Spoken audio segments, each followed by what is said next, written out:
Bonsoir amis téléspectateurs, ou bonjour si vous regardez l'émission en rediffusion. Alors nous sommes heureux de vous retrouver aujourd'hui avec une belle, j'allais dire brochette d'invités aussi prestigieuse que les autres fois, et pour vous parler de la problématique des réparations.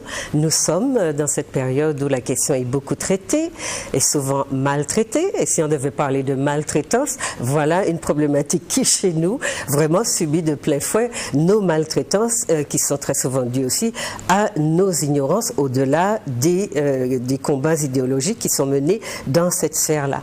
Alors, je voulais, avant de vous présenter nos invités, qui auront plein de choses à vous dire et surtout vous sensibiliser sur l'importance de cette problématique, je voulais vous dire que ces derniers temps, j'ai écouté les médias justement, des émissions radio, des forums qui ont été ouverts sur ce débat des réparations, et j'ai entendu des choses que je me permets de qualifier d'abominables, des discussions qui sont censées avoir été menées par des animateurs qui ne sont pas informés, qui ne se sont pas cultivés sur la problématique et qui ont laissé dire n'importe quoi sur le sujet des réparations. Il me semble qu'aujourd'hui nous devons exiger d'avoir une hygiène morale, intellectuelle vis-à-vis de ces problématiques qui nous concernent, et de ne plus tolérer, nous ne voulons plus tolérer que les nègres soient traités, maltraités sur les ondes, alors que lorsqu'il est parlé de blanc dans ce pays-ci, tout le monde est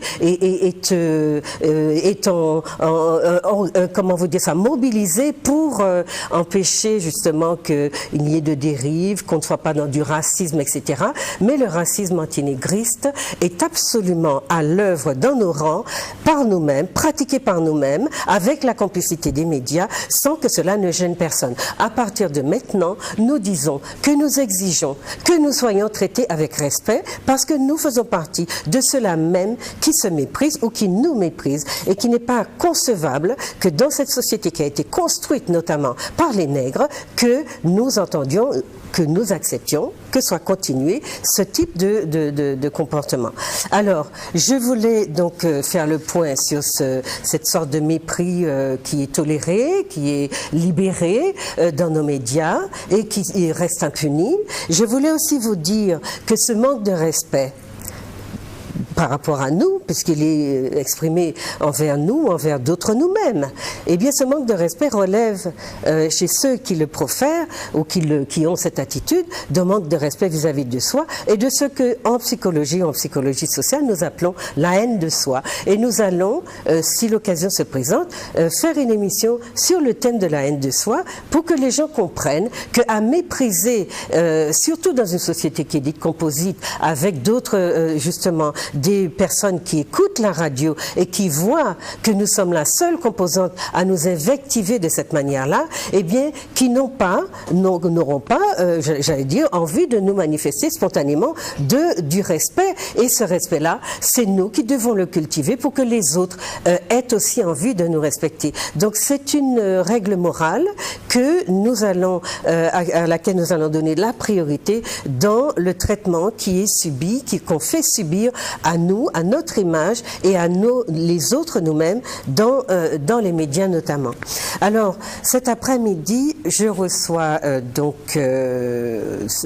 des invités, je vous ai dit, qui vont se présenter et qui vont nous parler donc du thème de la réparation. Ce sont des personnes très sérieuses, des spécialistes qui ont réfléchi sur la signification des réparations et qui vont nous apporter une parole autrement documentée que ceux que nous entendons dans nos médias. Alors, je commence, je demande à M. Malsain, vous voulez bien vous présenter aux téléspectateurs, leur dire en deux mots qui vous êtes? Oui, je suis M. Garcin Malsain, je suis président du Mouvement international pour les réparations. C'est à ce titre-là que je me trouve ici. D'accord. Dominique Monotuka,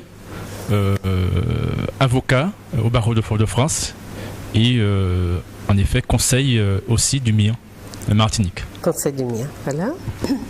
Oui, bonjour, Marguise Duhamel, avocat en Martinique et également avocat du MIR. Milka Valentin, donc je suis maître de conférence à l'UAG en civilisation hispano-américaine et caribéenne Et donc, je suis aussi vice-présidente du CNR, Comité national pour les réparations Martinique.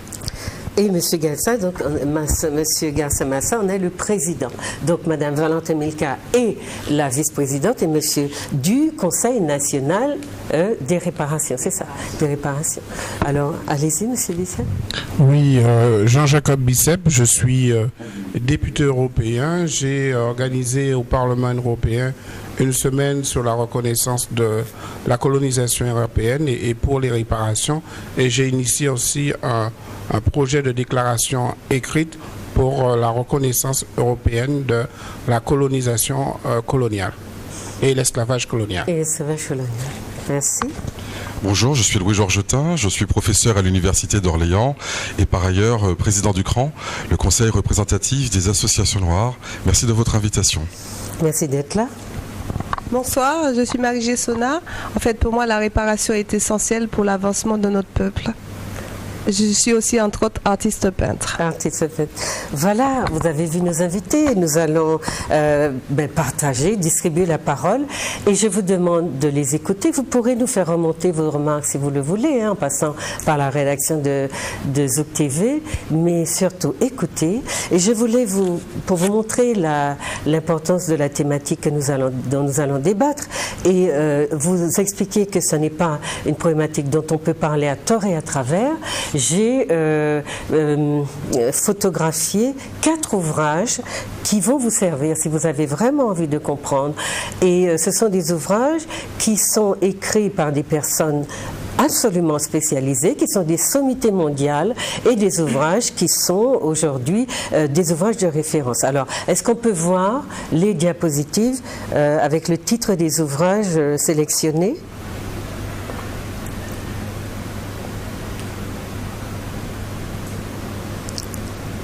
Alors voilà, le premier ouvrage s'appelle, c'est un cahier d'études africaines.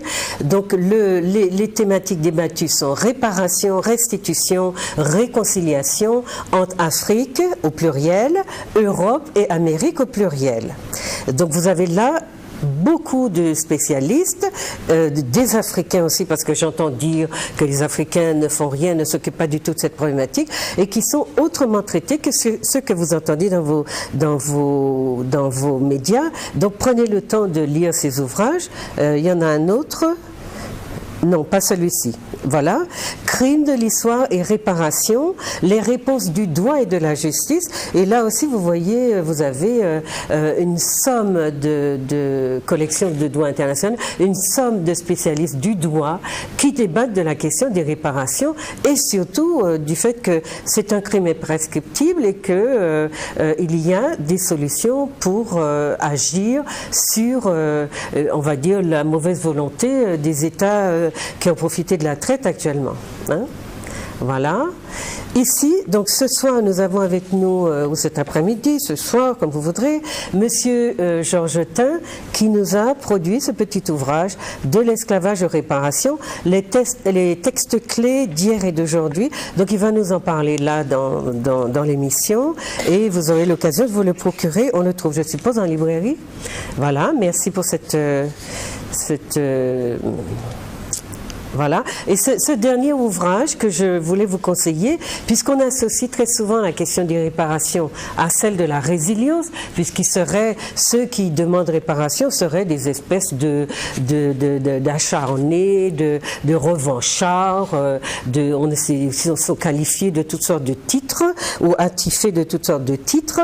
En réalité, la question de la résilience et de la réparation n'est pas, ces questions-là ne sont pas nécessairement interconnectés sauf si les deux parties sont d'accord pour traiter et remettre en cause les profitations de l'histoire. Or, nous assistons plutôt actuellement à une sorte de volonté, de négationnisme, augmentée d'une forme de révisionnisme ou le contraire, et parce que la question, c'est justement ne pas entrer ou ne pas laisser entrevoir les enjeux des réparations, de de la remise en question de ces faits d'histoire, parce que l'enjeu, c'est bien celui des réparations et que l'État français, jusqu'à nouvel ordre, ne veut pas. Monsieur Hollande nous a dit récemment, il n'est pas question de réparation. Avant lui, on nous avait dit, il n'est pas question d'indépendance. Enfin, il n'est jamais question de quoi que ce soit, puisque nous sommes les enfants de la République et qu'elle a à nous dire, tels les enfants, ce que nous pouvons ou ne pouvons pas. Alors aujourd'hui, il faut quand même jouer notre rôle d'intellectuel. Peut-être que c'est cela qui nous manque dans notre société, que plus d'intellectuels se mobilisent sur ces problématiques, parce que je crois que le temps est venu où on devrait s'émanciper un petit peu d'une certaine pesanteur historique et surtout d'un assujettissement qui nous rend et qui donne le droit aux autres de nous traiter comme des animaux. Voilà. Alors, je vous souhaite beaucoup de plaisir dans l'émission. Nous avons de grosses pointures qui vont débattre avec nous donc de la question des réparations et on va commencer donc avec Monsieur Malsa qui va nous dire rapidement comment la question de réparation a été posée par le MIR, parce que le MIR est la première instance qui, à mon avis, a fait ce travail d'envisager ce crime contre l'humanité, les réparations à partir de ce crime. Enfin, les réparations de ce crime. Merci, je voudrais vous saluer d'abord et saluer tous les experts qui sont là avec nous. Et je crois qu'avant de commencer, je voudrais dire comment j'ai été traumatisé, bouleversé par une déclaration que j'ai entendue hier de la bouche de M. Le Pen, qui recommence. Ah oui, terrible. Il a déclaré que, de façon très à l'aise, comme il le fait d'habitude, et il choisit ses moments, que Monseigneur Ebola viendrait à bout du problème, à lui seul, régler en 3 mois le surpeuplement de la planète. Oui. Alors, il a fait cette déclaration au moment où il parlait de l'immigration en France. Donc, ça veut dire comment il continue avec ce mouvement qui est le Front National, qui est bien implanté à Martinique, de nous mépriser. Alors, il faut rappeler, Monseigneur Ebola, qui c'est? Oui, Ebola, c'est un virus particulièrement dangereux. Absolument. Qui sévit dans tous les pays d'Afrique et il s'adresse à nous particulièrement quand il fait cette déclaration. Il s'adresse à tous ces peuples noirs qui vivent sur la terre. Et dans la stratégie de M. Le Pen et dans la stratégie de beaucoup d'entre eux, eh bien, ils ont pour ordre, pour mission de réduire à néant toute l'Afrique. Et ça, c'est très important. Et garder ses richesses.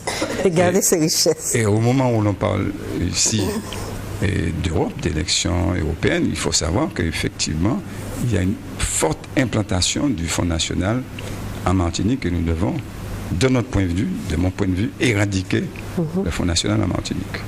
Et je suis frappé de voir comment, d'un côté comme de l'autre, les partis politiques ne bougent pas. Alors qu'il y a quelques années, pour une petite déclaration seulement, eh bien, l'ensemble des mouvements politiques, des mouvements nationalistes particulièrement, auraient bougé. Ça veut dire que nous sommes en arrière par rapport à il y a environ une vingtaine d'années. Ça, c'est la déclaration. Je ne suis pas traumatisé, je suis encore moins bouleversé quand dans mon peuple, les gens sont mal à l'aise quand on parle de réparation, parce que les traumatismes sont tellement profonds. La haine est tellement enfouie en nous. La haine contre soi-même. La haine contre nous-mêmes. Contre nous-mêmes, c'est ce qui est important. Eh bien que nous ne pouvons pas imaginer que ce syndrome de Stockholm qui nous atteint, qui nous menace, eh bien, est là pour nous transformer. Justement, lorsque le MIR, le Mouvement international pour les réparations, s'est mis en place et a mis en place le convoi pour les réparations, c'était à l'époque pour chercher à trouver une thérapie pour nous-mêmes, à partir de nous-mêmes. Et je crois que pour l'instant, cette thérapie est trouvée puisque nous sommes à l'aise quand nous marchons. Chaque année, nous nous voyons, nous discutons entre nous, nous échangeons et nous parlons de plus en plus de réparation. Et grâce à nous, grâce à vous, grâce aux experts qui se trouvent ici, présents, eh bien, les gens sont un peu moins dérangés. certainement nous dérangeons les intellectuels martiniquais et nous continuons de les déranger. Parce qu'il est quand même insupportable de constater que bon nombre d'entre eux se trouvent engloutis, soit à l'habitation Clément, soit à Tous Créoles. D'ailleurs, je viens d'entendre que demain, 22 mai, date sacrée pour nous, eh bien, dans une des habitations nommée pour la circonstance le musée de la banane, avant c'était musée Cannes, musée de la banane, eh bien Tous Créoles, eh bien vous viendra présenter ce qu'il entend par 22 mai avec quelques intellectuels, experts, historiens martiniquais. Eh bien moi je crois qu'effectivement ces mondes-là, je crois que si on allait là, je crois que si on entend nous, peut-être nous, eh bien il y aurait trahi tout hommage était qu'à rendre aux ancêtres était de temps. Donc c'est ça aussi, c'est traumatisant. Mais heureusement pour nous, eh bien, il y a un ancrage de cette problématique de la réparation eh bien, dans le peuple. Voilà. Mais Monsieur Malsa, vous avez parlé du syndrome de Stockholm. Vous voulez l'expliquer parce que notre le syndrome de Stockholm, je vais expliquer c'est de manière très simple. Oui. Les gens regardent comme moi, mais je parle comprendre que Manuel, je dis non, je pas noué. Et comment parler quoi qui Manuel? D'accord. Eh bien, enfin, on va les répéter comment pas noué. Donc ça c'est le rejet de soi, mais en fait le syndrome c'est l'attachement du dominé, de celui qui a été complètement écrasé à son maître, au dominant. C'est ça. Je dis pas noué parce qu'effectivement, eh bien pour moi il y a une référence c'est blanc. Référence c'est blanc. Manlé jusqu'à 100 blanc. Donc je fait tout ça moi fait ou moi ça me compte blanc. Je vais un exemple concret. L'exemple concret, le dernier. C'est lorsque, à l'habitation Clément, dernièrement, il y a un responsable politique qui est allé s'agenouiller devant M. Ayotte, le Grand Blanc, pour dire que voilà, effectivement, oui, je retourne à l'habitation. Et j'ai répondu qu'effectivement, eh bien, il faut refuser de retourner à l'habitation. Non, mais nous avons à gérer les maladies des nôtres. Donc, ce que nous voulons faire, c'est clarifier la problématique des... Donc, le MIR, en tant qu'institution, le MIR prend en charge cette problématique. Ça, c'est très important. Et on va demander peut-être à Madame Valentin de compléter là-dessus sur le travail que mène le MIR pour faire reconnaître prends le micro, pour faire reconnaître mais la parole va tourner, donc tout le monde... comment, voilà, sur le plan institutionnel, qu'il y ait une instance qui prend en charge cette problématique. Alors, donc, le MIR Martinique a donc déjà mené ce combat depuis quelques années, une quinzaine d'années pratiquement. Mais comme me le dit M. Malsa, nous sommes dans une dynamique où nous ne voulons pas nous accepter comme nous sommes. Et bien entendu, nous sommes en train pratiquement de nier notre humanité. Et la nouvelle institution qui a été créée, c'est-à-dire le CNR Martinique, a été créée Conseil national pour les réparations Martinique. C'est une structure qui a été appelée des vœux du CARICOM.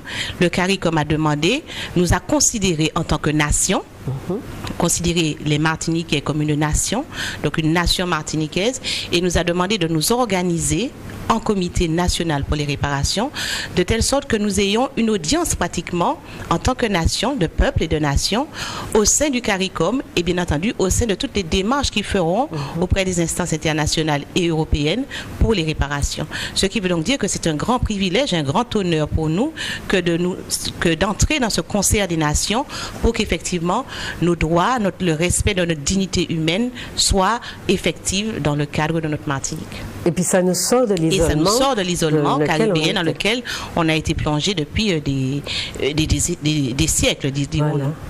Alors, sur le plan du droit, nous avons deux avocats avec nous. Qu'est-ce que vous voulez nous dire sur cette problématique des réparations, Dominique et Maryse? Oui, le MIR a initié un certain nombre de procédures, et en particulier une assignation au tribunal de grande instance de Fort-de-France depuis 2005. Et très très récemment, il y a moins d'un mois, le jugement est tombé. Et la question qui autour de laquelle nous avions débattu était la suivante, parce que nous avons plaidé ce dossier en novembre 2013 et que juste avant, en février 2013, il y avait donc eu l'arrêt de la Cour de cassation concernant la loi de 2001. La question était de savoir si, une fois de plus, une juridiction française allait nous dire que nous ne sommes pas des êtres humains parce que la réparation est un droit fondamental attaché à l'intégrité de l'être humain. C'est-à-dire que, excusez-moi, c'est-à-dire que lorsque nous demandons réparation, si nous demandons réparation en tant qu'être humain, et qu'on nous dit que c'est un crime contre l'humanité et que donc nous avons été victimes de ce crime, que nous demandons réparation et qu'on nous dit que nous n'avons pas droit à réparation, on nous dit en fait que nous ne sommes pas des êtres humains. Et donc, la problématique était très importante parce qu'il y avait eu cet arrêt de la Cour de cassation qui disait que la loi de 2001, la loi Taubira, n'avait pas de portée normative et que donc cette loi ne permettait de rien faire. Et en plus, concernant la réparation, elle permettait d'autant moins qu'il y avait eu tout un débat autour de la question des réparations qui avait été enlevée du texte, finalement a été retenu. Et le tribunal de grande instance de Fort-de-France a rendu une décision qui bien sûr nous déboute. On ne s'attendait pas à autre chose parce qu'on pense que la Martinique ne se fera pas en un jour malheureusement. Mais le tribunal de grande instance a donc rendu une décision dans laquelle elle reconnaît premièrement que nous sommes recevables à demander réparation. Bien, c'est un pas extraordinaire parce que si le tribunal avait suivi la Cour de cassation, elle aurait dit que nous ne sommes pas recevables. Donc le tribunal n'a pas osé aller jusqu'à nous dire en face que nous ne sommes pas recevables. Donc nous sommes recevables à demander réparation, à la fois en tant qu'association MIR, qui défend la mémoire des victimes de crimes contre l'humanité que sont l'esclavage et la traite des Noirs, et en tant que personne individuelle descendant de ces personnes déportées.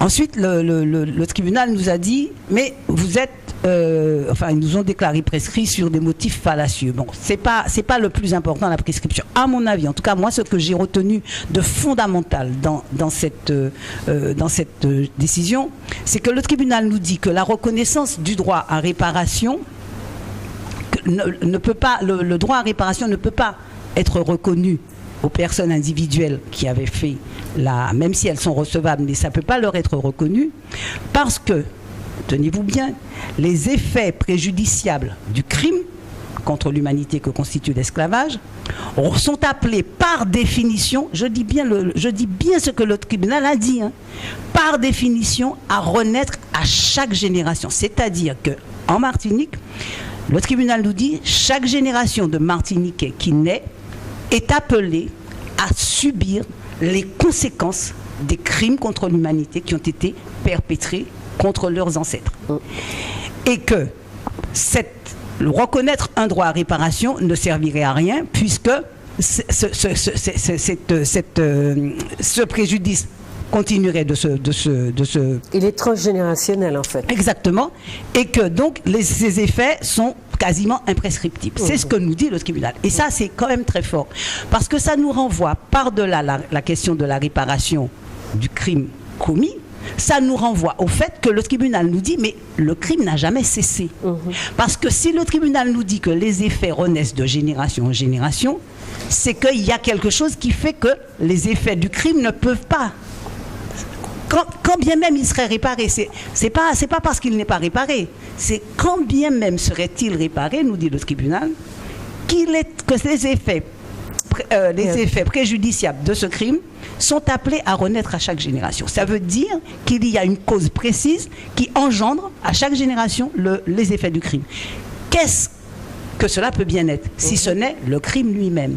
Donc le tribunal est en train de nous dire que nous vivons un statut, nous vivons une situation dans les colonies françaises qui est une situation qui est assimilable au crime contre l'humanité qu'était l'esclavage. Et quel est donc ce crime qui est assimilable? Eh bien, c'est la départementalisation, c'est l'assimilation.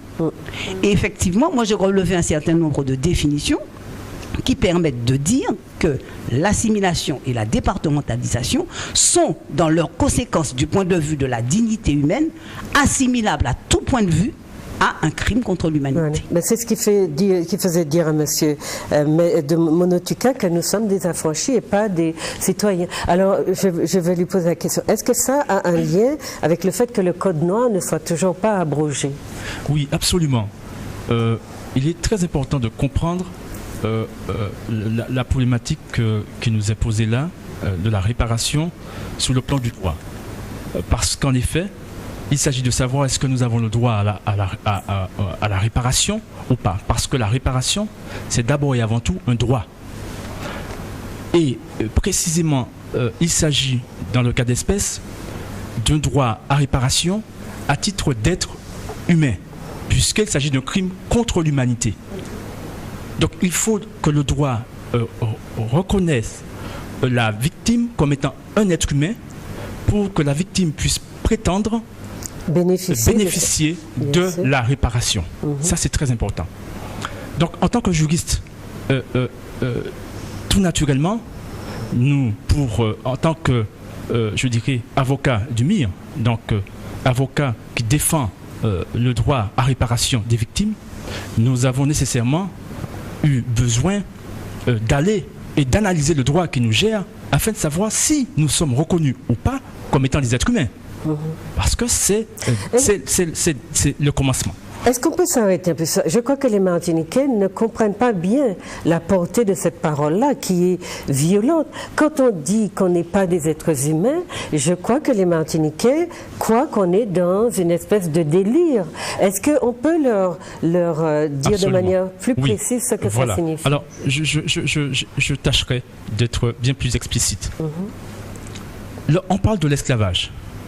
Lorsqu'on parle de l'esclavage, ça veut dire que, précisément, il y a des personnes, des êtres humains, qui ont été réduits à l'état d'esclavage. À l'état d'esclavage. Et en l'occurrence, ce processus ne peut se réaliser que si, institutionnellement, on dénie l'humanité de ces personnes. Je veux dire qu'en fait, dire que quelqu'un est un esclave, c'est dire que cette personne n'est pas un être humain en droit. C'est dire en fait dorénavant, par fiction, puisque c'est un mensonge. Quelle est la propriété de son maître? Voilà. Concrètement, c'est un être humain. Mais lorsque le législateur, celui qui fait le droit, celui qui va organiser la société, va distribuer les identités, eh bien ce législateur va dire, eh bien, ces personnes-là, en l'occurrence les nègres, les négresses, eh bien, n'auront pas une identité humaine en droit. Et par conséquent, ces personnes-là auront une identité d'esclave, parce que, et là nous sommes dans le code noir, d'esclave. Évidemment, un esclave n'est pas un être humain. De meuble, évidemment, un meuble n'est pas un être humain. Et d'affranchi. Et l'affranchi non plus, le statut d'affranchi, ne renvoie pas à un statut d'être humain. Et je vais m'expliquer immédiatement. Pour être un être humain en droit, il faut bénéficier de 3 intégrités. Je veux dire 3 dimensions qui en droit doivent être reconnues juridiquement pour que l'on soit reconnu comme étant un être humain, une personne humaine en droit. L'intégrité physique, je veux dire, un être humain composé d'un physique. Et ce physique, l'idée d'intégrité, ça veut dire qu'en fait que c'est sacré, on ne doit pas venir briser l'intégrité, l'unité de ce corps. L'intégrité psychologique ou morale, ça veut dire que psychologiquement, on ne doit pas venir en fait et jouer dans la tête de l'autre pour le désorganiser, pour l'aliéner mentalement et pour le traumatiser. Et donc, tout être humain a droit à ce bénéfice. Mais ces 2 premières intégrités ne suffisent pas pour être reconnu en droit comme étant un être humain. Pour être reconnu en droit comme étant un être humain, il y a une 3e intégrité qui est essentielle. C'est l'intégrité inhérente, l'intégrité de la dignité inhérente à la personne humaine. Ça veut dire qu'en fait, pour être un être humain, il faut que cet être qui bénéficie de l'intégrité physique et de l'intégrité psychologique ait une 3e dimension qui est la dignité humaine. Et c'est comme ça que, en fait, on reconnaît en droit un être humain.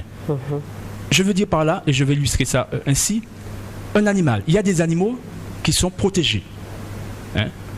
Et si on analyse le droit actuel, on constatera que les animaux peuvent bénéficier, certains animaux peuvent bénéficier du droit à l'intégrité physique et du droit à l'intégrité psychologique.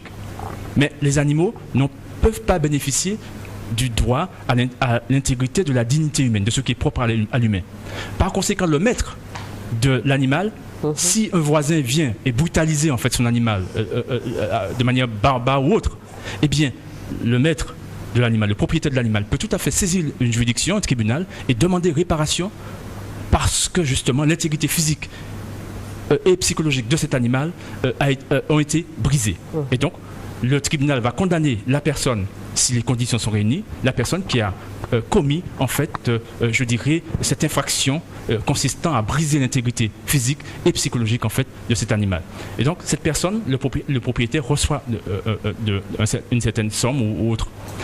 S'agissant et c'est là, en fait, c'est très important ce que je veux dire. Dans les 3 critères, donc il nous manque le troisième. Une entité qui est celle de la dignité humaine. Et il faut comprendre en fait une chose.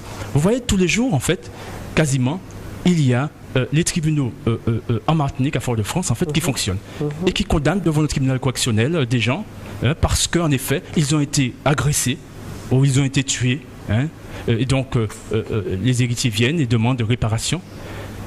Et en effet, ces gens reçoivent tous les jours des indemnités financières, notamment en particulier, d'abord et avant tout d'ailleurs, pour ces infractions-là. On peut croire en fait que ces personnes reçoivent ces indemnités parce qu'elles sont considérées comme étant des personnes humaines en droit. Or, non, en l'occurrence. Je veux dire qu'ils reçoivent ces indemnités au titre de l'intégrité physique et de l'intégrité psychologique, et non pas en qualité d'être humain. On commence à constater en fait que nous ne sommes pas des êtres humains en droit. Comme je disais, l'animal peut donner droit à ces indemnités-là au titre des 2 intégrités. On peut le protéger aussi. Voilà, on peut le protéger comme l'affranchi. L'affranchi bénéficie de seulement les 2 premières intégrités. Et qui fait quoi? Qui fait qu'en effet, eh bien, rappelez-vous, à l'issue de l'abolition en 1848, eh bien, qui a reçu l'indemnité? Qui a été indemnisé? Non point je dirais les affranchis, mais bien celui qui est reconnu comme étant un être humain pleinement et entièrement, c'est-à-dire en fait les maîtres. Donc on voit bien, c'est l'application. En 2005 aussi. Oui, exactement, tout à fait. C'est l'application, c'est pour bien comprendre, pour arriver jusqu'à nous aujourd'hui. Et qu'est-ce que je veux dire par là? Je veux dire par là en fait que aujourd'hui, et c'est ce que les gens doivent comprendre, lorsque l'État français, à travers ses juridictions, refuse de nous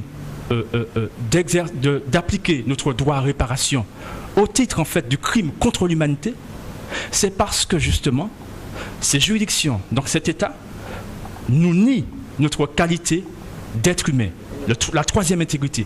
En droit, c'est ce que ça signifie. Il faut bien comprendre ça. Qui veut dire en fait que, contrairement à ce que les gens peuvent croire, lorsqu'ils se font indemniser aujourd'hui parce qu'ils ont été agressés par le tribunal, ça n'a jamais été jusqu'à présent au titre en fait de personnes humaines. Par contre, l'État français est à l'épreuve aujourd'hui parce que là nous avons une infraction qui nécessairement ne peut être réparée que si l'État français reconnaît tant les victimes initiales, à savoir ceux qui ont été déportés, que leurs ayants droit, leurs héritiers, à savoir nous-mêmes, sommes des personnes humaines.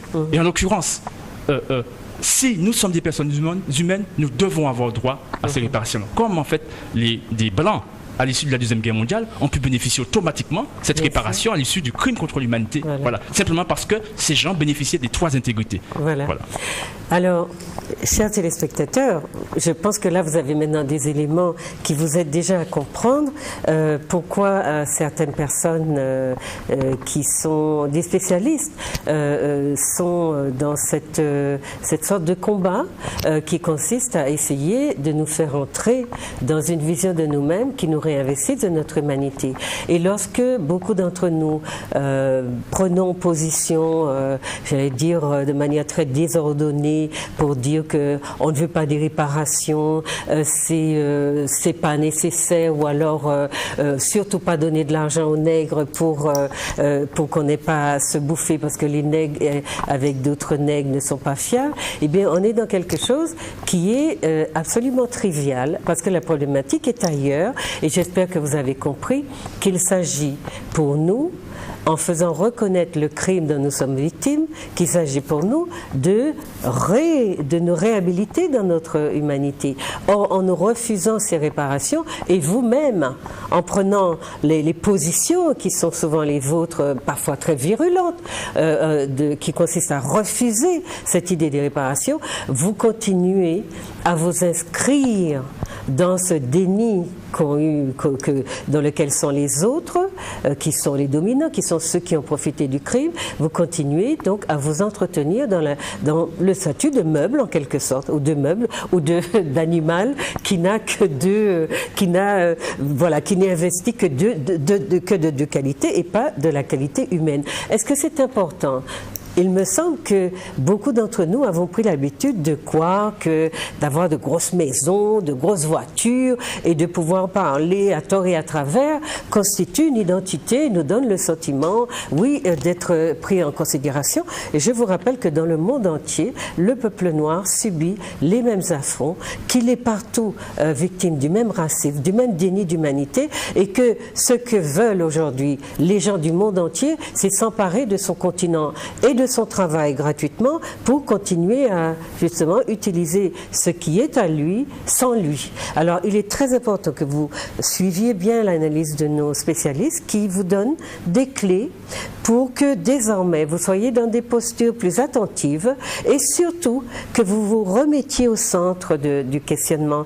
Qui est-ce que je suis? Quand vous savez que les colons ont été indemnisés et que les esclaves qui ont travaillé 2 siècles et demi gratuitement ne l'ont pas été, et qu'aujourd'hui le combat qui consiste à faire en sorte que ce travail soit réparé, quand vous le voyez, ça ne vous inspire pas un sentiment de profonde injustice? Pourquoi les uns et pas les autres? Et on va voir avec la loi de 2005, c'est encore les colons qui sont indemnisés et pas les colonisés. Alors, quand vous prenez position, M. Malsa parlait tout à l'heure du syndrome de Stockholm, c'est-à-dire cette espèce de soumission animale que nous avons au maître. Eh bien, réfléchissons un petit peu. Après 3 siècles et demi de lavage de cerveau, c'est vrai que nous avons peut-être des raisons de nous sentir un petit peu animal, tout en croyant que nous sommes humains. Mais là, nous avons des spécialistes qui nous disent que notre humanité, ou plutôt que le combat qui doit nous animer, nous occuper actuellement et qui est absolument important, c'est celui de nous rétablir dans notre humanité et d'éviter justement toutes les manipulations idéologiques qui nous font croire que réparer, c'est juste vouloir de l'argent. Non, au centre de cette problématique, il y a le fait que nous devons afficher ou dire au monde, crier au monde notre humanité qui n'est pas reconnue. Je vous rappelle que le racisme et les discriminations que subissent les nôtres partout dans le monde sont la séquelle directe de l'esclavage colonial et que nous n'en sommes pas sortis. Voilà. Alors on va écouter d'autres spécialistes qui vont, notamment tout à l'heure M. Tin qui va nous dire, dont on va parler du livre, qui va nous dire un peu justement ce qui a été évoqué par nos deux spécialistes juristes, puisque vous le traitez très bien dans ce petit ouvrage. Mais avant, est-ce qu'on peut demander à M. Bicep sur la question européenne, la vision européenne de cette problématique? En fait, c'est assez simple. Hein. La vision européenne de cette problématique est inexistante. Voilà. Donc, c'est très, très simple. Moi, en tant que député européen au Parlement européen, j'ai essayé justement d'amorcer un débat sur la question de la réparation et les réponses que j'ai reçues sont des réponses c'est plutôt des faits de non-recevoir. Quelques collègues ont été sensibles à ces questions de réparation, mais la déclaration écrite que j'avais déposée sur le Parlement européen pour que cela devienne une position officielle du Parlement européen n'a été signée que par 117 députés, alors qu'il en fallait 378 pour qu'elle soit adoptée. Donc le chemin qui reste à parcourir est très grand. Il faut comprendre que Et dans une interview que j'ai donnée, je disais que toute l'Europe avait une dette pour les afro-descendants et que toute l'Europe, effectivement, devait réparer, et pas seulement, comme on pourrait le croire, uniquement les pays qui ont effectivement fait la colonisation et été les fers de lance de la colonisation. Pourquoi? Parce que dans le système économique de l'époque, les pays effectivement qui ont bénéficié directement de la colonisation ont aussi, dans l'entraînement économique que ça a entraîné, puisqu'il faut comprendre que la colonisation a permis de financer le début de la révolution industrielle européenne. Oui. Donc, une fois qu'on a compris ça, on comprend que c'est toute l'Europe qui a une dette pour les afrodescendants. Mais aujourd'hui, c'est bien établi. Oui, aujourd'hui, intellectuellement, on peut dire que certaines personnes le comprennent. Mais lorsque vous voyez comment aujourd'hui dans l'Europe sont traités certains élus, je veux parler de Cécile Nyangé en Italie, ou Christiane Taubira en France, ou même toutes les lettres d'insultes que moi j'ai reçues au Parlement européen, on voit bien que cette question cristallise. Elle se cristallise pourquoi? Parce que certains ont bien compris l'enjeu économique que c'est. Et cet enjeu économique, il est énorme. Je veux dire que les sommes pour effectivement faire la réparation, elles sont conséquentes. Il y a tous les pays qui sont devenus indépendants. Mais à l'instar de ce qu'on a vu avec les pays du CARICOM qui aujourd'hui réclament réparation, on voit bien qu'il y a là un vrai plan à mettre en place pour que justement ces pays se sont rendus compte que en obtenant leur indépendance, il manquait quelque chose. Oui, il manquait quelque chose de fondamental parce qu'on leur a donné l'indépendance avec des pays où on avait déjà pris une bonne partie de leur richesse. Et après on leur dit, mais maintenant, messieurs, gérez la misère et nous retirons et on vous laisse. Alors que effectivement, ces territoires ont contribué à la richesse européenne. Alors il faut effectivement, pour permettre à ces pays de repartir et de partir du bon pied, il aurait fallu qu'on leur redonne tout ce qu'on leur avait pris durant les 3 siècles précédents. C'est très simple. Quelqu'un arrive chez vous, vous ne l'avez pas invité, mais il arrive, il s'installe chez vous. Il reste, disons, 3 mois. Durant 3 mois, il prend tout ce que vous avez chez vous. Et après 3 mois, il s'en va. Et vous dit maintenant, vous gérez. Mais en réalité, il vous a approuvé. Et il s'en va ou il s'en va pas. Il s'en va ou il s'en va pas. Mais en réalité, il vous a appauvri. Oui, bien sûr, absolument. Mais et après, il ne peut pas vous dire qu'il vous doit rien. Pour nos téléspectateurs, par exemple, parce que pour moi, le souci, c'est celui-ci. C'est comment faire nos téléspectateurs dépasser la barrière de l'émotion. Parce que quand ils en parlent, ils sont dans une colère et puis c'est anti-nègre, c'est anti-soi-même. C'est d'une grande violence. Comment les faire entrer dans une vision de la problématique qui est justement celle de toutes les richesses. Mais vous parlez de richesses économiques, mais nous, en sciences sociales, on s'occupe beaucoup des richesses symboliques. Vous savez, ce que nous appelons la construction de la blanchité, eh bien, le blanc s'est construit en race supérieure qui bénéficie dans le monde entier de privilèges qui le précèdent, qui sont construits justement sur le fait de s'être construit contre, enfin, j'allais presque dire, contre l'humanité du noir. C'est-à-dire en s'abordant cette humanité noire, le blanc s'est institué et s'est institué en être supérieur et on parle aujourd'hui beaucoup des privilèges invisibles des blancs. Parce que quand nos compatriotes disent il suffit de travailler, il suffit d'être volontariste pour réussir, eh bien quelle que soit leur entreprise, ils se retrouvent à des moments de leur parcours, de leur trajectoire bloqués, sans vouloir regarder l'institution justement de ces privilèges qui permettent que les Blancs soient toujours avantagés dans les situations de concurrence et de compétition face aux Noirs. Donc ça, ce sont aussi des privilèges qui entrent en ligne de compte et qui font partie de la stratégie, la demande de réparation.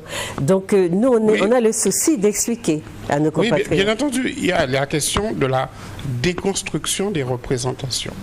Et la question de la déconstruction des représentations, c'est une question qu'il faut véritablement travailler au travers des universités populaires pour justement que la population comprenne de manière froide, intellectuelle, qu'il ne s'agit pas de quelque chose d'émotif, de quelque chose de passionnel, mais qu'il s'agit de quelque chose qu'il faut qu'ils déconstruisent et qu'ils réapprennent à apprendre.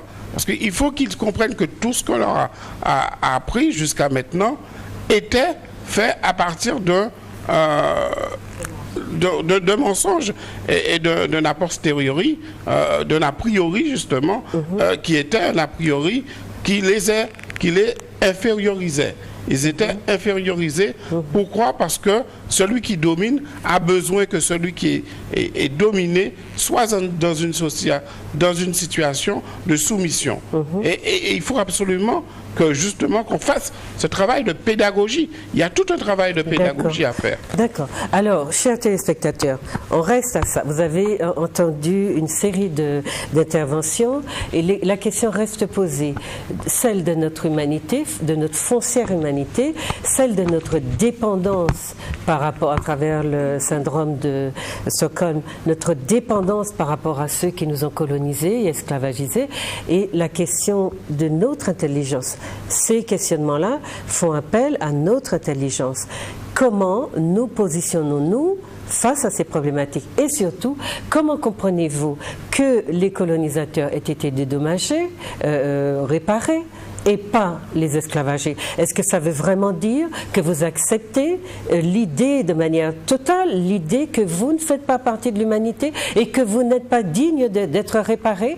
Ça, c'est une question que je vous pose et que je vous demande de poser autour de vous, parce qu'il faut une fois pour toutes, commencer à poser ces problématiques-là à l'endroit et non pas dans tous les sens, tous azimuts, comme nous le faisons dans nos médias notamment. Alors maintenant, nous avons vu, je vous ai montré tout à l'heure, le petit ouvrage écrit par monsieur Georges Tain, qui est donc de passage à la Martinique et qui va nous faire donc le plaisir de nous expliquer, parce que ce petit ouvrage est très didactique.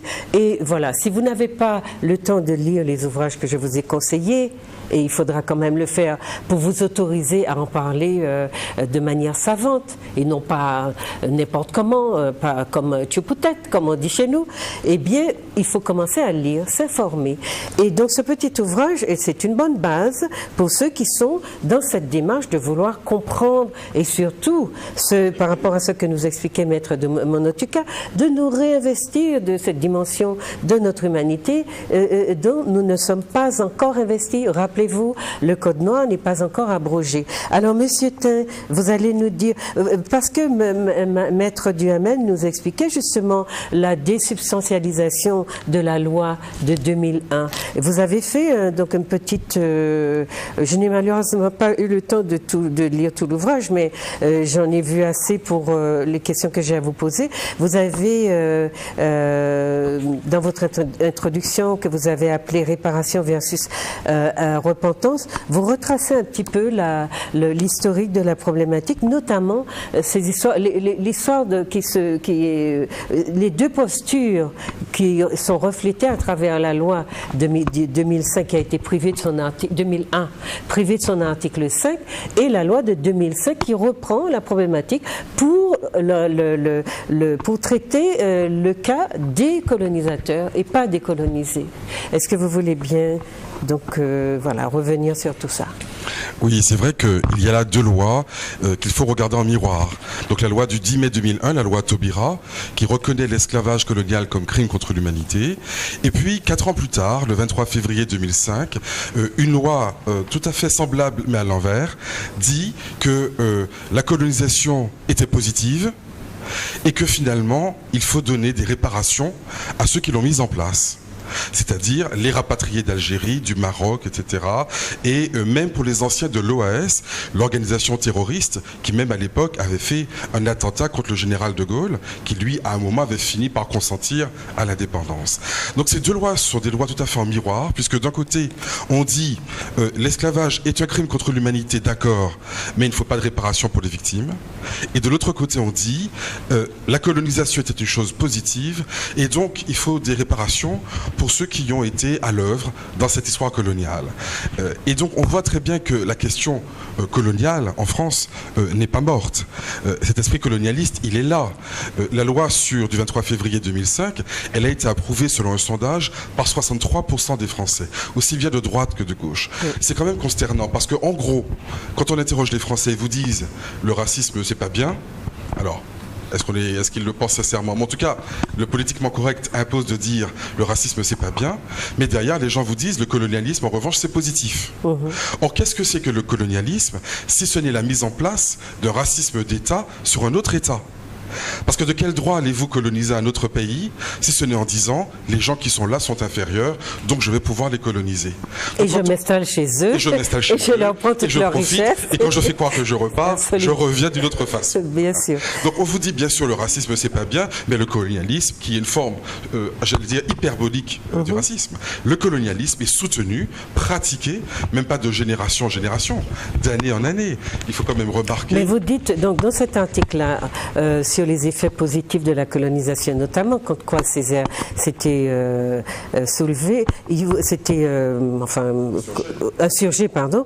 Vous parlez de la comment dire ça, des réparations qui sont accordées ou reconnues aux colons, notamment d'Algérie, c'est ça? Absolument, il faut lire la loi du 23 février jusqu'au bout.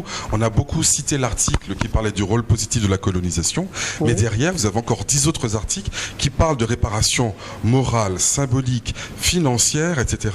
pour les anciens d'Algérie, du Maroc, d'Afrique du Nord, des musées qui ont été faits pour eux.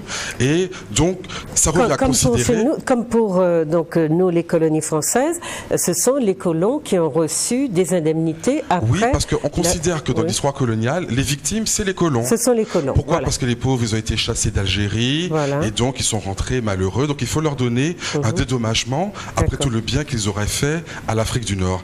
Donc, quand nous parlons de cette mentalité coloniale, nous ne parlons pas de choses qui seraient d'il y a 100 ans, 200 ans, 300 ans. On parle de choses qui demeurent aujourd'hui encore, qui étaient votées même par l'Assemblée nationale en 2005 et qui sont l'état d'esprit d'une majorité de Français. C'est quand même extrêmement grave. Monsieur, par exemple, Montebourg, le ministre du redressement productif, aujourd'hui ministre de l'économie, eh bien, a lancé depuis 2 ans un logiciel Colbert 2.0. Il a mis en place un certain nombre de visuels pour aider l'entreprise française en célébrant Colbert. Et même le bâtiment dans lequel il s'est installé à Bercy s'appelle El Colbert. Nous sommes allés le voir en disant, écoutez, c'est quand même hallucinant que vous puissiez faire l'éloge de celui qui a écrit le Code Noir. Et il nous dit, ce n'est pas le Code Noir, l'auteur du Code Noir que je célèbre, c'est l'auteur, celui qui a redressé l'économie. On dit, mais comment a-t-il redressé l'économie de la France si ce n'est par l'esclavage? Par l'esclavage, tout à fait. Donc moi je veux bien à ce moment-là, faisons pourquoi pas l'hôtel Hitler, parce que Hitler a redressé l'économie allemande entre 1929 et 1939. Pourquoi pas les rôles positifs des crimes contre l'humanité, allons-y gaiement. Donc vous voyez, y compris à gauche, on a des mentalités colonialistes extrêmes qui ne sont pas... Mais il n'y a pas deux mentalités. Quand il s'agit de l'outre-mer, entre guillemets, il n'y a pas deux mentalités. Il y a les Français et puis les colonisés. Maintenant, Sur cet article qui nous intéresse beaucoup, l'article 5 qui a disparu de la loi de Taubira, est-ce qu'on peut y rester pour que nos téléspectateurs comprennent un petit peu ce qui s'est passé d'une loi qui avait prévu les réparations, mais qui les a perdues en cours de route? C'est vrai, la loi Taubira prévoyait deux choses. D'une part, la reconnaissance du crime contre l'humanité, et d'autre part ensuite, la réparation, ce qui est logique. Sinon, ça devient un crime parfait. Voilà. Et même un crime plus que parfait, puisqu'il n'y a eu de compensation que pour les criminels. Donc la loi Taubira, de manière logique, avait prévu des réparations et le Conseil d'État avait été chargé d'étudier les modalités. Malheureusement, en commission des lois, cela a été écarté. Monsieur Strauss-Kahn avait dit que c'était trop compliqué, Madame Guigaud a dit que c'était trop cher, et finalement ça a été écarté. Et c'est ainsi que la loi décapitée a été approuvée à l'Assemblée nationale. Mais une loi qui n'était plus que l'ombre d'elle-même. Voilà, les conséquences pour nous, concrètement? Alors ça veut dire quoi? Ça veut dire que nous sommes dans la stupéfaction face à une loi qui consacre le crime parfait. Voilà. On célèbre le crime parfait.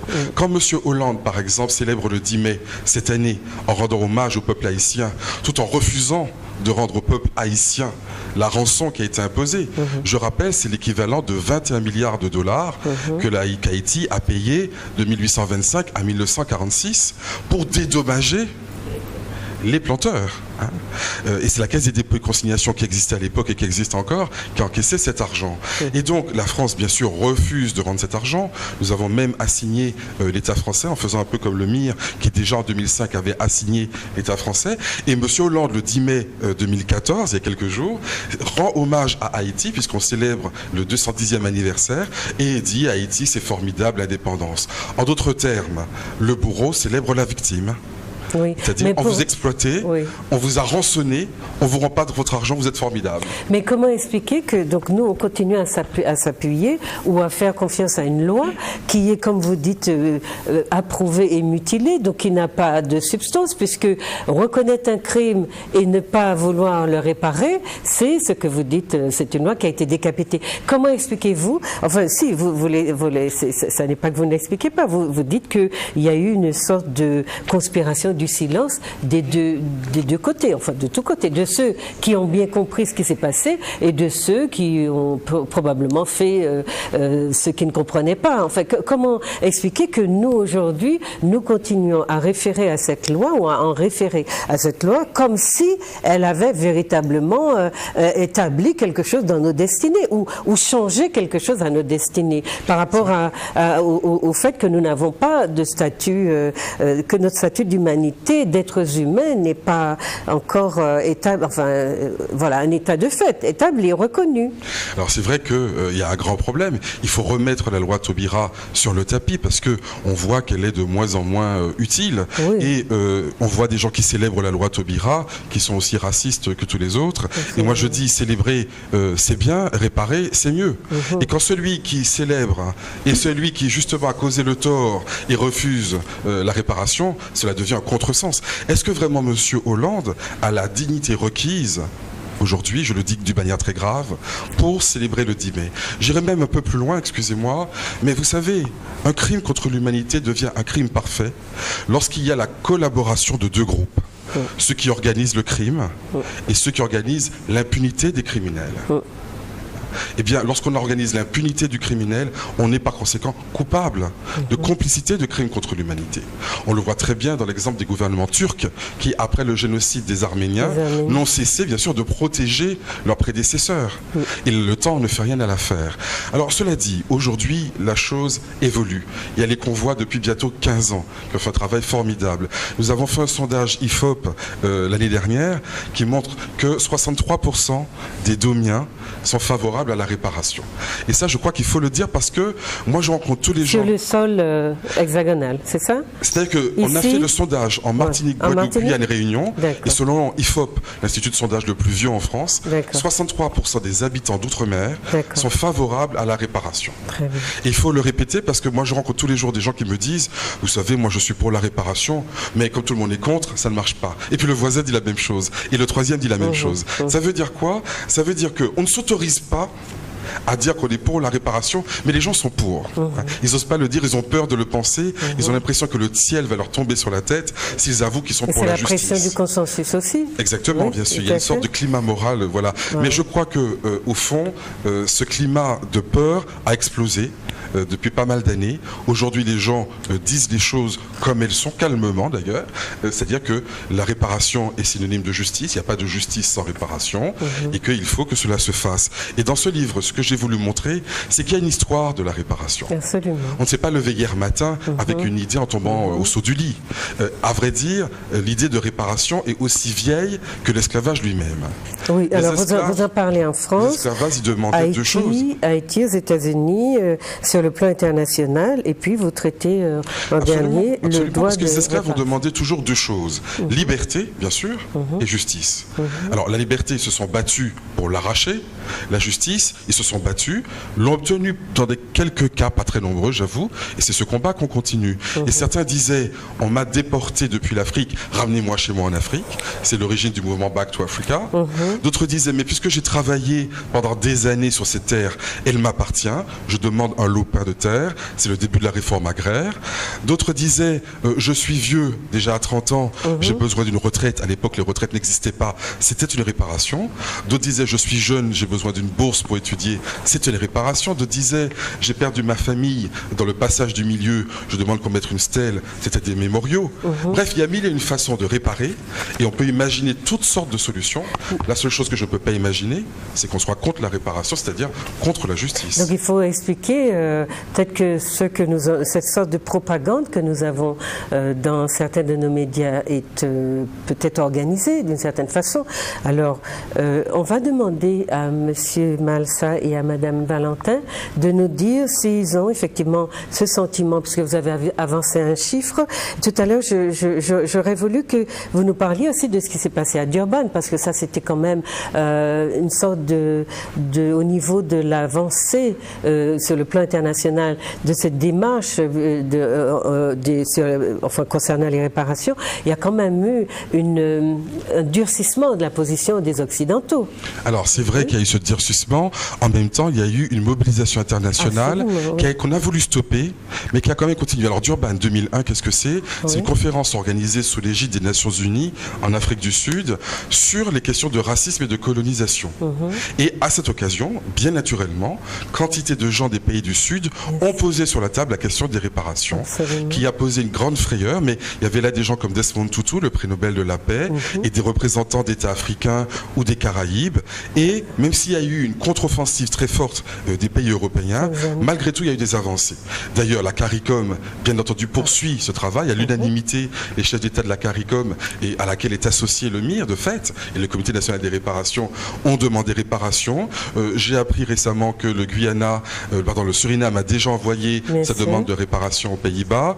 L'Union africaine, à l'heure où je vous parle, est en train de débattre des réparations. Il y a un rapport qui a été écrit, qui n'est pas encore public, mais qui est en train d'être amendé. Et en 2016, il y aura une conférence mondiale sur les réparations dans le contexte de l'Union africaine. Je rappelle quand même qu'en 2013, M. Cameron, le Premier ministre britannique, a payé des réparations au Kenya, qu'il y a quelques années, l'Italie a payé des réparations à la Libye, que les États-Unis ont payé des réparations aux Japonais américains qui avaient été internés dans des camps pendant la Seconde Guerre mondiale, que le Canada a payé des réparations aux Amérindiens pour un dommage qui est d'ailleurs bien antérieur à l'esclavage. Et donc je ne vois pas pourquoi nous serions les seuls à devoir être privés de réparations et en plus être contents. Il faudrait être cocu et battu. Il y a une question, c'est intéressant parce que Maître Duhamel disait qu'on considère d'une certaine façon un peu à l'envers que départementalisation et assimilation sont les réparations de la France. Donc on va revenir là-dessus. Pour M. Malsa et Mme Valentin, est-ce que vous avez ce sentiment effectivement que l'idée des réparations pénètre de plus en plus dans la population et puis que ça débouche sur... C'est pas seulement adhérer à l'idée, mais est-ce qu'on est prêt à cette démarche collective? Eh bien, c'est-à-dire que c'est peut-être pas un sentiment vraiment que l'on a, puisque si on écoute un petit peu les réactions de ci, de là, on se rend compte que les gens n'ont pas envie vraiment d'entrer dans cette dynamique parce qu'il y a une peur. Je pense que cette peur fait justement cette résistance parce qu'on se dit... on va affronter. On va affronter un système, on va affronter des gens. Alors restons dans le calme parce que tout compte fait, ce sont des anciennes histoires et automatiquement, on va plus remuer la plaie qu'autre chose. Mais justement, je vais revenir sur cette question, c'est la question de la dignité humaine, mais aussi sur la question du statut que nous avons, du statut de département français qui serait, selon la vision de l'État français, la réparation qui nous avait été donnée et de nos élites, c'est-à-dire que en tant que département français, nous jouissons de tous les droits de l'homme, liberté, égalité et fraternité. Et nous savons bien que dans la réalité, ce n'est pas le cas. Ce qui veut donc dire que se pose le problème de la décolonisation de la Martinique. Parce que justement, comme le disait Maître Duhamel, si effectivement la loi l'article de la loi dit que ce crime devrait, donc c'est parce qu'il se perpétue tout compte fait qu'on ne peut pas rentrer dans les réparations. Il faut savoir que toute réparation généralement demande l'arrêt du crime. Et dans le cas de la Martinique, l'arrêt du crime n'est pas encore posé puisque nous sommes encore. Reconnaissance, la reconnaissance, le crime est encore là puisque nous sommes encore colonisés et la colonisation est un crime contre l'humanité. Non seulement la colonisation et tous ses corollaires, parce qu'il faut bien comprendre que colonisation, esclavagisme, créolisation, tout cela fait partie de ce crime contre l'humanité. L'esclavage, tout ceci fait partie du crime contre l'humanité. Donc on ne peut pas dissocier la colonisation de l'esclavage, de la créolisation et nous dire qu'aujourd'hui, voilà, vous avez été réparés, vous êtes devenus des Français, de bons Français, et qu'on nous dise effectivement la question est réglée. Donc il faut bien comprendre que la question de l'humanité qui est posée ici, de cette reconnaissance de notre humanité, veut que l'assimilation ne peut pas être la solution qu'il nous faut, pour la bonne raison que nous savons bien que lorsque 2 personnes ou 3 personnes sont réunis quelque part, ils produisent de la civilisation, ils produisent de l'humanité, ils produisent aussi de la société. Et si on nous dit intégrez-vous, assimilez-vous à une autre société, ça veut dire qu'on vous dénie cette capacité que vous avez en tant qu'être humain à faire de la société, à faire de la civilisation. Voilà. Ça veut dire aussi que, pour rebondir sur la question de Maître Monotuka, est-ce qu'on aura cette humanité reconnue si effectivement nous sommes empêchés de vivre dans les traits d'une culture qui est la nôtre, parce que assimiler et aliéner, etc., c'est bien nous dire vous n'avez pas de culture, puisqu'on a pris soin de nous enlever l'idée que nous appartenions à une civilisation, donc nous enlever toute culture et nous socialiser dans une culture qui n'a rien à voir avec ce que nous étions et qui nous force justement, qui laisse beaucoup des nôtres sur le carreau, parce que la question de l'échec scolaire nous montre aujourd'hui que les jeunes, surtout les jeunes garçons noirs, sont ceux-là qui pâtissent le plus de ce système parce qu'ils n'adhèrent pas à ces programmes, ils n'ont pas leur place. Juste avant, Monsieur Garsamassa, est-ce que vous voulez nous dire, vous, en tant que citoyen lambda, qu'est-ce que vous entendez de tout ce que nous disons là? Pour moi, c'est très essentiel. En fait, la réparation est vraiment essentielle pour vraiment avancer parce qu'au fond, c'est comme si on disait à quelqu'un, vous êtes victime, mais c'est pas un problème, vous pouvez avancer quand même. Donc au fond, là, en Martinique, on est un petit peu à ce stade-là. Moi, je suis artiste peintre et je vois que finalement, quand on parle de réparation, ça a l'air d'être un sujet tabou. Faut même pas en parler parce que c'est tout de suite comme si on vous dit, écoutez, je comprends pas pourquoi vous demandez réparation. Vous avez les mêmes droits qu'en France, tout va bien, en fait, puisqu'on roule, on vit finalement au même stade qu'en France, avec on va dire, tout ce qui serait vraiment essentiel pour une société, mais c'est seulement l'apparence. Il faut qu'on se rende compte que c'est l'apparence, on vit beaucoup avec beaucoup d'apparence. C'est une petite composante de notre population qui profite vraiment. Et voilà, je pense que c'est celle-là qui est la plus résistante à voir ce produit du changement dans nos sociétés. Et je trouve que c'est la dimension la plus inégalitaire de notre fonctionnement. Notre population souffre très largement de ce système, mais il y a en place une élite qui en tire du profit. Et je pense que c'est pour cela que les résistances sont si fortes, au-delà du fait que le sujet est tabou. Je veux dire surtout aussi, tant qu'on ne va pas accepter notre passé, on aura vraiment du mal à accepter la réparation. Parce qu'il faut vraiment essentiellement accepter notre passé et puis vivre avec, parce qu'il faut savoir le regarder en face pour vraiment vivre avec. Moi, en tant qu'artiste, je regarde en face ce qui s'est passé en fait avant nous, et c'est parce que je regarde en face que maintenant je peux avancer. Il faut arrêter d'avancer en regardant en arrière. On peut avancer qu'en regardant devant. Oui, mais en étant investi de sa civilisation, de sa culture, de son histoire. Voilà. Monsieur Massa, et puis après, on va écouter nos jurys pour rebondir sur tout ça, et puis éventuellement, parce que l'émission l'heure passe très très vite, et éventuellement ouvrir des perspectives. D'accord, Monsieur Malsa? Oui, en tant que citoyen martiniquais, en tant que politique, le débat que nous vivons actuellement me rappelle drôlement ce que nous avons vécu dans les années 70 quand on voulait reconnaître le 22 mai chômé férié. Il y avait dans l'élite politique en Martinique et dans l'élite même de l'économie martiniquaise et même au-delà, des gens qui pensaient que les nègres marrons, c'était des gens dangereux de l'époque qui brûlaient les habitations, qui avaient fait du tort, et qu'en fait il fallait rester dans l'esclavage. Je ne vais pas citer ces hommes politiques de l'époque. C'était tout un combat que nous avions mené pour faire reconnaître le 22 mai chômé férié. Aujourd'hui, nous sommes dans cette même situation. On entend des abominations.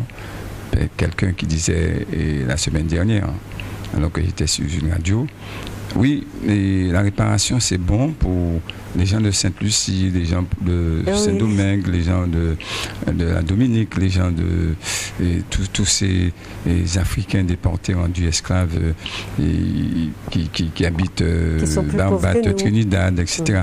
Mais pour nous, non, c'est pas bon. Nous ne méritons pas réparation parce que nous sommes ce que disaient déjà Monotouka et Marie tout à l'heure, quoi.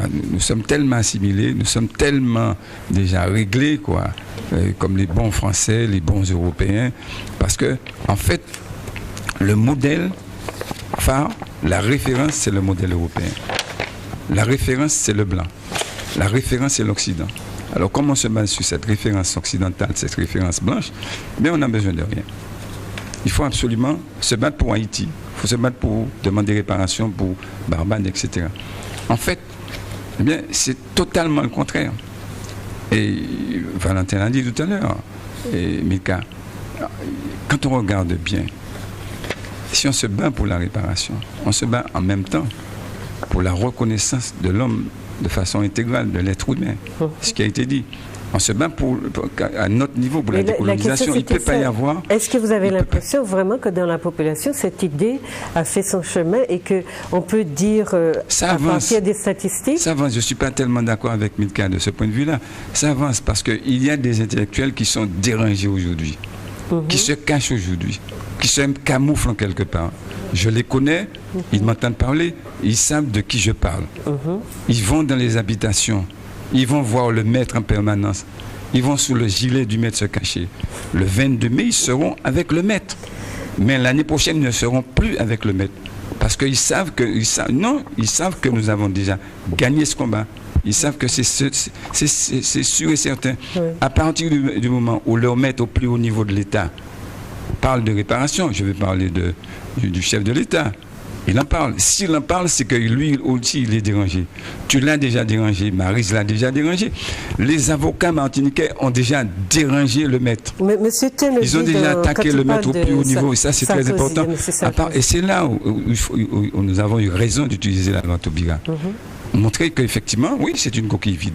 Mais une coquille vide, effectivement, pas si vide que ça, on peut, justement, ils vont démontrer, on peut aller très loin. D'accord. Et effectivement, ils ont débusqué ce qui pouvait être débusqué. Jamais les parlementaires français n'auraient accepté de voter cette loi s'ils avaient su un jour qu'il y aurait eu quelques nègres qui auraient utilisé la loi pour les débusquer. C'est ça la réalité aujourd'hui. vous les avez débusqués. Mais ils avaient déjà enlevé Je crois que c'est très important, effectivement, c'est très important. Les avancées, elles sont très importantes. On ne s'en rend pas compte. Et beaucoup de gens ne s'autorisent pas à être pour les réparations parce qu'ils se disent ça n'avancera jamais. Et d'ailleurs, ça n'avance pas. Mais c'est le contraire. Je dis, ouvrez les yeux. Non seulement sur l'univers caribéen, africain, européen, mais même dans notre pays. Écoutez, toute cette campagne qui a été menée depuis ici, depuis l'Hexagone, aujourd'hui, nous avions lancé un appel dans le monde, par exemple, en octobre 2012. Eh bien, il a été signé, alors bien sûr, par des gens comme Jean-Jacob Bicep, mais à la limite, c'est pas étonnant, mais y compris par le Parti communiste, par les Verts, par le syndicat de la magistrature. On parle de justice, c'est quand même important. Par des mouvements comme la Ligue des droits de l'homme. Aujourd'hui, nous sommes rejoints par des associations comme SOS Racisme et la LICRA, des associations juives qu'on n'attendait pas forcément sur ce terrain-là parce que les gens aujourd'hui disent on n'a plus le choix. Il faut aujourd'hui rendre justice. Il y a une colère noire qui peut exploser, qui est légitime. Et aujourd'hui, il faut qu'il y ait cette justice. Mais il faudrait que nous soyons nous, à la tête de nos revendications. Je ne vais pas être plus long. Non, parce que l'heure approche, il faut je vais donner la parole parce que ce sont les juristes. Ce que je veux dire, l'enjeu est essentiel aujourd'hui. Il est fondamental. Nous savons qu'il y a eu la plupart des pays aujourd'hui qui étaient dits sous-développés hier, qui sont encore pour certains d'entre eux sous-développés, mais qui sont aussi des pays émergents, sont en train de poser le problème comme tel, comme nous, à savoir effectivement obliger les États esclavagistes de l'époque à réparer. Donc nous avons ouvert la brèche, nous avons utilisé la loi. Et sur cette loi, je disais qu'effectivement, les Français sont tellement méprisants vis-à-vis de nous. Ce sont les plus méprisants. Ils ont inventé le code noir. Ils ont jusqu'à inventer d'autres aussi.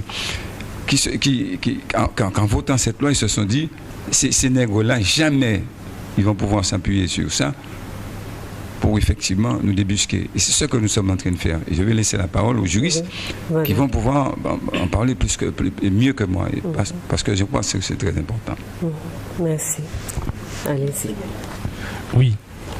Alors, je voudrais revenir en fait, en effet, sur l'aspect juridique en fait du débat. Il n'est pas vrai que la loi du 21 mai 2001 est une coquille vide. Il n'est pas vrai en droit que cette loi ne vaut rien. Bien au contraire. Ne confondez pas. Même en ayant perdu son article 5. Oui, mais qu'importe, l'article 5 n'est pas l'article n'est pas l'article déterminant et ne pourra être. C'est peut-être ça qui est plus intéressant, parce que si l'article 5 était là, on n'aurait jamais mené le combat pour la réparation. L'article 5 n'est pas l'élément déterminant. L'élément déterminant, c'est l'article qui reconnaît que l'esclavage et la traite est un crime contre l'humanité. C'est ce qui est déterminant. Et c'est ce qui implique, par conséquent, la réparation pour les victimes. Et ce droit à la réparation est déjà dans le corpus juridique français. Donc il n'y a pas de difficulté. Pour le juriste que nous sommes, il n'y a aucun problème. Maintenant, qu'est-ce qui se passe? Il se passe que ceux qui, de loin, et qui ne maîtrisent pas la science juridique, comprennent. Eh bien, ils confondent le discours politique, idéologique, l'autoritarisme de certains juges ou de certaines juridictions qui en fait s'autorisent en fait à se mettre hors la loi, comme en fait la Cour de cassation, les juges de la Cour de cassation, dans leur arrêt du 5 février 2013, ont décidé volontairement de se mettre hors la loi et de dire que la loi n'est pas normative. Alors même qu'il est évident que la loi est normative, aucun juriste sérieux ne peut contester cette évidence. La loi est normative et la Cour de cassation, pour pouvoir en fait rendre son arrêt du 5 février, a dû avoir un comportement anticonstitutionnel, a dû se poser à la Constitution française qui dit qu'en effet, que cette loi est normative et par conséquent, on doit tirer, on a l'obligeance de tirer toutes les juridictions, l'obligeance de tirer toutes les conclusions, voilà les effets. Ça c'est une chose. Les gens confondent en fait, je dirais, parce qu'ils sont conditionnés justement, ils sont créolisés, c'est-à-dire en fait ils ont adopté les goûts et les habitudes du colon. Et qui fait que lorsque le colon parle, même si le colon dit ça c'est rouge, alors que ça c'est vert, eh bien ils vont dire bon, c'est rouge en fait. Vous voyez ce que je veux dire? Oui, c'est cet autoritarisme. Et c'est pour ça, voilà, douter d'eux-mêmes. Et c'est pour cette raison qu'on arrive en fait à dire en fait que c'est une loi, une coquille vide, ou bien une loi en fait qui n'implique pas la réparation. Mais interrogez les juristes, interrogez ceux qui savent, mais ceux qui savent, pas les créoliser qui se joue juriste et qui en fait en réalité se conforme à la volonté politique,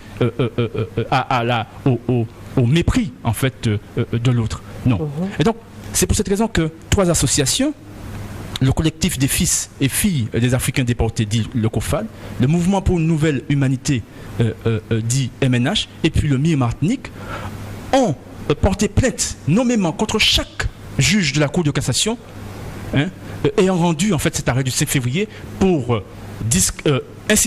discrimination raciale, puisqu'en effet... C'était l'affaire de M. Hugues Despointes, où en effet, je rappelle en effet, oui. où la Cour de cassation, les juges de la Cour de cassation considéraient que, eh bien, cette loi du 21 mai 2001 n'était pas normative, n'avait aucune signification, aucune portée juridique, et par conséquent autorisait quiconque à venir nous dénier, briser l'intégrité inhérente à la personne humaine des nègres et des négresses. C'est-à-dire qu'en fait, on pouvait venir dire en fait que, eh bien, c'était une bonne chose qu'on soit traité comme des sous-humains, etc., etc. En faire l'apologie ou la négation du crime contre l'humanité. Et donc, il faut savoir en fait qu'en droit, la dignité inhérente à la personne humaine est un droit absolu. Je veux dire en fait, c'est le droit le plus sacré, c'est le fondement de tous les droits fondamentaux. Qui veut dire en fait qu'on ne peut pas, on n'a pas le droit, sauf ébranler tout le système juridique en fait des humains, de faire l'apologie de nier en fait l'intégrité inhérente, l'intégrité de la dignité humaine de quelconque manière. Donc ça, il faut faire le point là-dessus. La deuxième chose que je voulais dire, et qui me semble fondamentale aussi, c'est qu'il ne faut surtout pas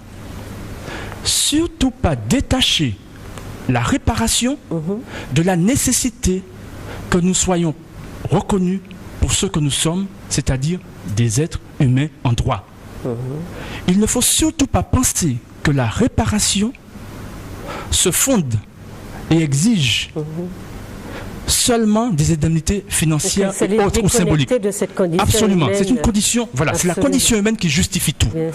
Et si on se fait piéger, comme en fait nos aînés se sont fait piéger, en pensant que par exemple l'assimilation, on vous donne du matériel, on vous donne de l'argent, on vous donne un confort matériel. Mais si moi je suis maître de mon système et que j'ai un bœuf, et le bœuf sait conduire, je peux le donner à conduire la voiture. Si le bœuf en fait sait conduire un bateau, un avion, pas de problème. Mais cependant, je veillerai toujours que ce bœuf ait le statut de bœuf dans mon institution juridique. Mais l'ensemble, c'est qu'effectivement, nous avons à gérer ici essentiellement. Absolument. Nous n'avons pas à prendre de décision. Nous ne faisons que gérer comme le bœuf peut conduire la voiture. Exactement, absolument. Et je voudrais insister là-dessus, sur cet aspect, parce que nos aînés ont fait l'erreur.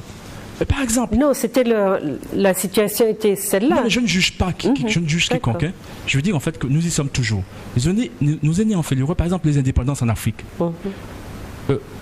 Ils ont, ou dans les Caraïbes, et c'est pour cette raison que les CARICOM, en fait, aujourd'hui, les pays indépendants demandent réparation, parce qu'ils n'avaient pas compris certaines choses. Ils ont cru que, en effet, il suffisait pour être maître de sa destinée en tant qu'individu, en tant que collectivité humaine, de pouvoir, organiser librement, en fait, sa société. Mais c'est pas suffisant. C'est pas suffisant. Pour pouvoir, en fait, être maître de son destin, il faut absolument qu'on soit institué en tant que personne humaine. Et ce qui se passe au sujet des pays indépendants, c'est qu'ils ne comprennent pas, ils n'ont pas saisi je dirais la structure, l'organisation internationale, nationale et internationale du droit.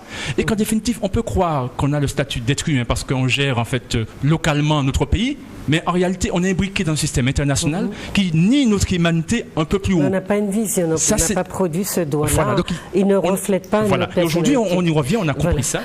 Comme on me fait signe que l'émission est terminée, on va écouter Maître Duhamel sur cette... Et puis je vais vous écouter une dernière fois et on va clore, puisque malheureusement, je vous ai dit, ça passerait. Oui, merci.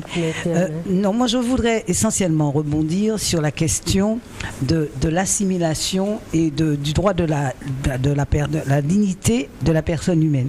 Alors je rappelle qu'il y a un traité qui a été constitution qui a été voté pour l'Europe en 2004 qui dit que la dignité humaine est inviolable et qu'elle doit être respectée et protégée. Et dans la droite ligne de ce traité, il y a eu la charte des droits fondamentaux qui dit que la dignité de la personne humaine n'est pas seulement un droit fondamental en soi, mais qu'elle constitue la base même des droits fondamentaux. Ça veut dire quoi? Ça veut dire que pour être un être humain, On ne peut pas être un être humain si on n'a pas le respect de la dignité humaine, attaché à sa personne. Un chien n'a pas le respect de la dignité humaine, donc c'est un sujet de droit, mais ça n'est pas un être humain. Mais c'est le chien de son maître. C'est le chien de son maître. Or, qu'est-ce qui se passe avec tous les systèmes qui ont été mis en place jusqu'à maintenant, y compris l'assimilation et la départementalisation? Eh bien, il se passe qu'on met en place un système d'aliénation. Et l'aliénation, je l'avais rappelé lors du colloque, l'aliénation, c'est le fait de devenir comme étranger à soi-même, de perdre la raison. Et c'est ça qui permet maintenant de comprendre pourquoi nous avons des comportements comme le fameux syndrome de Stockholm, mais surtout ces gens qui viennent à la radio ou dans les médias pour se mépriser soi-même en disant qu'ils n'ont pas droit à réparation. C'est parce que chaque Martiniquais qui n'a pas encore fait la démarche de comprendre que le système dans lequel nous vivons est un système particulièrement aliénant, mais aliénant dans toutes les sphères de notre vie, cette personne vit un mal-être très profond. Et je réfléchissais à ça et j'ai écrit la phrase suivante: l'assimilation et la départementalisation, c'est l'aliénation de l'identité ethnique, l'identité civilisationnelle, nationale, géographique et environnementale. Ici en Martinique, chacun qui se vit comme français et européen est étranger à sa propre civilisation, qui n'est ni française ni européenne, mais qui est fondamentalement africaine. Il se vit comme étranger à sa mémoire collective, qui n'est pas les Gaulois, mais qui est africaine, à son histoire, à son territoire, à son environnement géographique et naturel. Donc ça veut dire que cette aliénation consiste à imposer à l'autre, à nous, de vivre comme si nous étions quelqu'un d'autre. Mais forcément, ce que nous sommes vraiment finit toujours par nous rattraper. Et quand ça nous rattrape, eh bien, on se traite durement. On dit que les nègres ne sont pas bons, parce qu'effectivement, on est des nègres, mais on ne veut pas se vivre comme des nègres. Oui. Alors, chers téléspectateurs, l'émission se termine. Vous comprenez pourquoi, lorsque vous vous invectivez, d'autres nègres, nègres ceci, nègres cela, eh bien, vous êtes dans cette aliénation dont vient de parler Maître Duhamel, puisque vous êtes déconnecté de vous-même et vous avez l'impression de parler d'une autre entité alors que vous parlez de vous-même. On va conclure. Je vais donner la parole à chacun. Vous dites un petit mot parce que les lumières clignotent fort. Donc ne gardez pas le micro trop longtemps. Chacun va dire un petit mot. Et puis un petit au revoir aux téléspectateurs. Voilà. Alors je rebondis rapidement sur ce que vient de dire Maryse pour bien faire comprendre que justement cette aliénation dont nous sommes porteurs, c'est justement le processus de créolisation. C'est-à-dire qu'effectivement, on a fini par intérioriser des valeurs qui ne sont pas la culture de l'autre, les goûts de l'autre, c'est-à-dire ses goûts de prédation, ses goûts de hiérarchisation, son regard sur nous-mêmes. Effectivement, nous avons fini par croire que nous sommes, tout compte fait des créoles, effectivement, nous sommes des produits de cet imaginaire colonial, mais un imaginaire colonial qui est malade. C'est-à-dire qui fait justement cette hiérarchisation de l'humanité et qui a sorti le noir de l'humanité. De lui-même. Un petit au revoir aux téléspectateurs. Oui, alors je remercie tous les téléspectateurs et j'espère qu'ils ont bien compris et il y a encore des ouvrages pour leur permettre d'encore mieux comprendre. Voilà. Allons-y, continue. Monsieur Dussel, vous voulez dire? Oui, ce que je voudrais dire, c'est je pense qu'il y a deux citations que je voudrais dire. La première, c'est l'heure de nous-mêmes a sonné, et la deuxième, devenons ce que nous sommes. Okay. Et je pense que c'est important. Je pense qu'il est maintenant nécessaire qu'une nouvelle génération d'hommes politiques arrive en voulant forger notre destin avec justement cette ambition profonde que nous devenions ce que nous sommes. Voilà, merci d'être patient. Une petite seconde, on va devoir conclure malheureusement. Alors merci chers téléspectateurs d'avoir été là. J'espère que c'était très dense, mais tout le monde n'a pas pu s'exprimer autant qu'on l'aurait voulu, mais que vous en avez tiré quelque chose. Lisez les ouvrages que je vous ai indiqués. Lisez ce petit ouvrage aussi de Monsieur Thème. Il y a d'autres débats, d'autres textes en débat. Merci et puis bon après-midi ou bonne soirée. À bientôt.